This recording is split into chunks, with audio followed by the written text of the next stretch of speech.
Hello, everyone, and welcome to the fundraising session. My name is Ryan Micheletti. I'm head of operations for Founder Institute. Yuli and Erding asked me to create a video on some fundraising best practices, which normally I share during Funding Lab, but they've been running a really great program with founders in Korea and asked me to do this. So I'm more than happy to give you access to this right now. And so let me just do a really quick intro. My name is Ryan Micheletti. I am head of operations for Founder Institute, and I also am leading our what we call portfolio success team. And so after you graduate the Founder Institute program, then you come over to my team and we help run the Funding Lab program. We give you access to the FI Venture Network, and we essentially are outsourced advisors and supporters of your company for the rest of your company's life cycle. And so just a quick background on me. So I'm also a venture capitalist at the Veteran Fund. We invest in U.S. military veterans building defense and dual use technologies. I led the Founder Institute Silicon Valley program for almost a decade. I've launched over 600 startups now that have raised $200 million. And I've also been a founder, creating both a security company, but also a veteran startup accelerator based here in Silicon Valley, where I am from. So one of the most important things I recommend to founders is make sure that before you start to fundraise, that you are actually fundraising at the right time. This is critical because there's more companies that want investment capital than there is investment capital to go around. So naturally, the top 10% of companies are going to be the ones that obtain that capital. And so when you talk to investors, you want to make sure that with a high degree of certainty that your company is one of the best companies that they're going to be meeting with. And if you feel like you're not ready at that time, maybe you don't have a full-time team, maybe you haven't built your product yet, or maybe you just don't have enough traction, then instead of fundraising, you're better off waiting until you become that top 10% of companies that investors meet, so that you can more easily fundraise. This chart here shows that the higher amount of traction you have, the lower amount of effort it will take to raise money. But if you have low traction, it's going to take you a lot more time. And so it's just not a good use of your time as a founder to fundraise unless you're in that top 10%. And so, well, what does that mean, right? What does a top 10% company look like? And so what this is, if you go to this fi.co/benchmarks page, you'll see that we have a bunch of different benchmarks that we use to kind of show founders like what their traction level should look like at the various stages of fundraising. So you can see here in the pre-seed traction column under SaaS, you should at least have paid pilots. Or if you're a marketplace, you should have somewhere around 5 to 500,000 in transaction revenue. And this would be, we define pre-seed as sort of raising anywhere from like 100,000 to 750,000 or more. I've actually, in Silicon Valley, we see pre-seed rounds of up to 1.5 million. Now, seed is a much larger round. In Silicon Valley, that could be a $3 to $5 million round. In other places around the world, it could be $1 million to $2 million. And so seed, when you raise your seed round, you're going to have closer to $20,000 to $100,000 a month in recurring revenue. And so I share this with you because a lot of founders start to raise money prematurely and they end up just wasting their time. So unless you have a full-time team that is exceptional, you've got a really strong world-class team, it just doesn't make sense for you to fundraise because you have to go out and build your team first. That team will then build your product and that product will then get traction. At that point, that's when you really want to fundraise. And so you're always going to go through that cycle of building your team that will enable you to then build out your product even more, that will allow you to capture more traction. And so at the end of the day, most investors are looking for that traction, especially in this current fundraising climate where investors are being a little bit more conservative. They want to see lower burn rates on your company, so you're not spending a lot on founder salaries. They want to see higher traction, more revenue, and not necessarily break even, but the ability to kind of sustain the company for a lot longer than in the past they would have wanted to see. And that's just because investment capital has become a little bit tighter and more conservative. So at the end of the day, traction is the most important thing, and you should make sure that you have it before you go and try to raise money from investors. So here's some best practices on ways to actually organize your fundraising round. So when you start to raise capital, assuming that you have a great team, you've got a good product, and you have some traction, you have to be, as the CEO, ready to put in about 30 hours per week just on fundraising.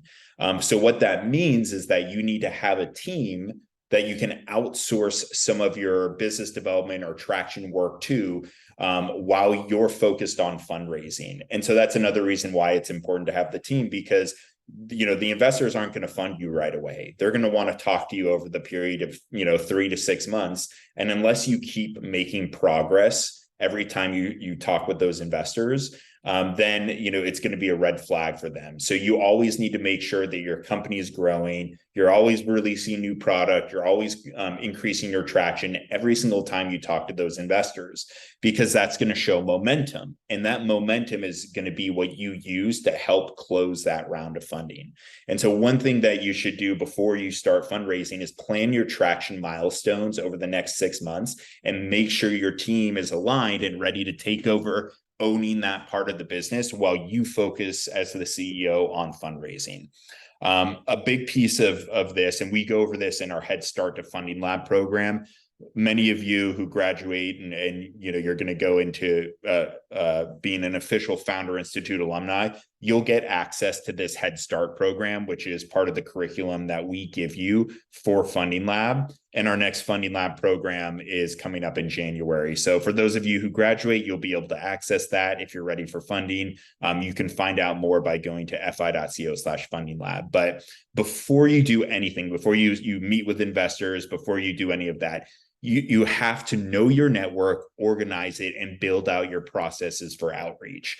That's something that we'll do in Head Start to Funding Lab, as well as the regular Funding Lab program. But this measure twice, execute once type of approach is really important, because when you start meeting with investors, you're going to have to manage a lot of things, including follow-up and reaching out and sending materials. And so it's better to organize everything up front and then go and execute the outreach process, rather than trying to do both at the same time. And so as part of that organizational process, you're going to have to build a real pipeline of 150 investor contacts.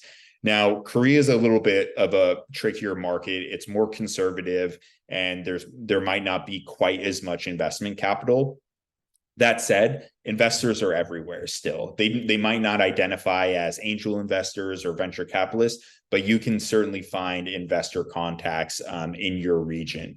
And so a contact that you might have, a person they might not be an investor, but they could be what we call a connector, a person who could introduce you to investors. And so it's important to make sure you build good relationships with those folks, and you can also ask them for warm introductions. A great way to build this pipeline is to attend events and even host your own events. So going to conferences, going to local meetups, doing things like Founder Institute, where you meet mentors and other people. It's really important, because that's going to ultimately build your network, which will build your network of connectors and investors.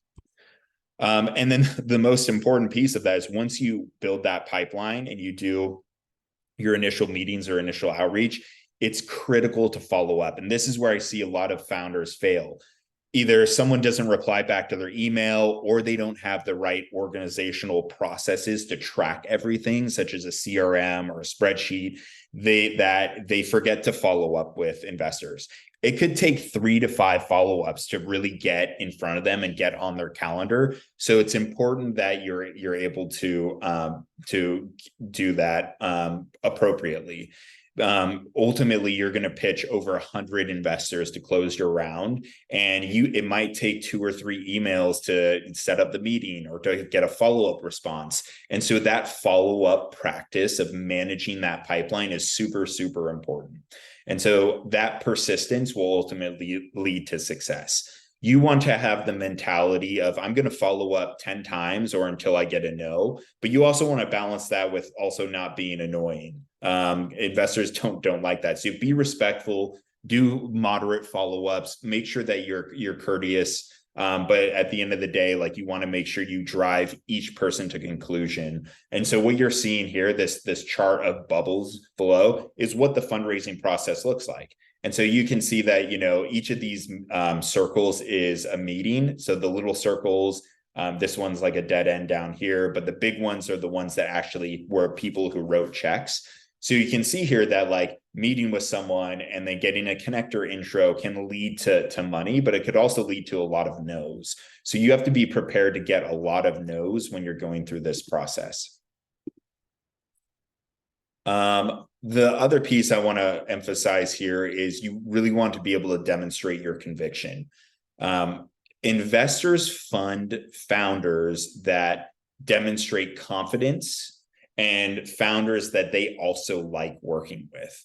They're being pitched by hundreds of founders. They can pick whatever founders they want to work with. So that relationship building component is super, super important.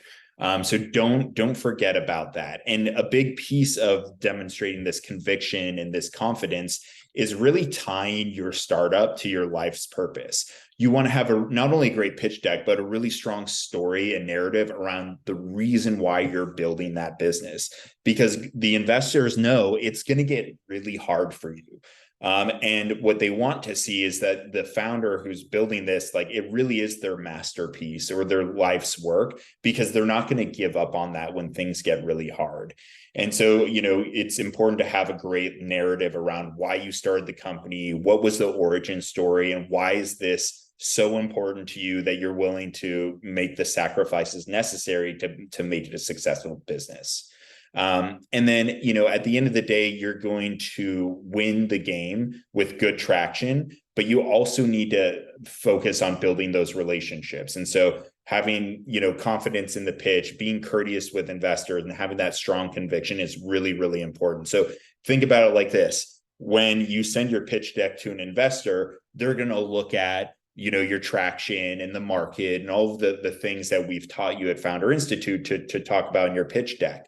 That will get you the meeting with the investor. That won't get you the funding. What will get you the funding is being that confident founder that, builds a great relationship with the investor, that they have a certain level of professionalism and courtesy and that strong conviction. So these are all soft things that are very important when fundraising. And I know we don't have any questions here, so because this is virtual, but hopefully this was helpful for you. If you do have questions, you can reach out to your local leaders or mentors, and I look forward to seeing some of you in the Funding Lab program in January. Thank you so much.